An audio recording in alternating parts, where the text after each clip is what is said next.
I find beyond a reasonable doubt that Mr. Vader's motivation to interact with the McCanns was to steal their property. I stress in coming to this finding, I am not concluding that Mr. Vader must have aimed to rob the McCanns because of his, quote, bad character, end quote, that he is the, quote, kind of person, end quote, who commits robberies. I come to this conclusion because Mr. Vader had needs which would be satisfied by the robbery, and because he had a pattern of committing thefts to satisfy his needs, particularly when it came to vehicles.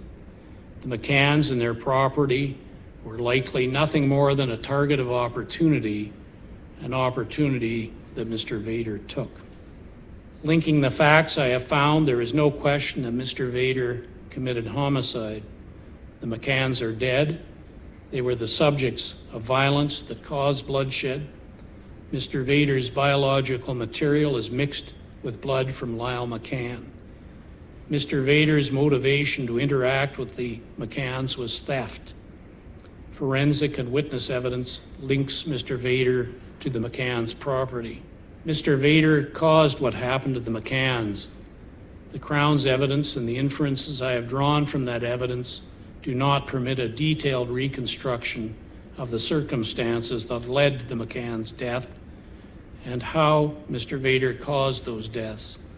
However, I conclude beyond a reasonable doubt that Mr. Vader, in one manner or another, caused the death of Lyle and Marie McCann.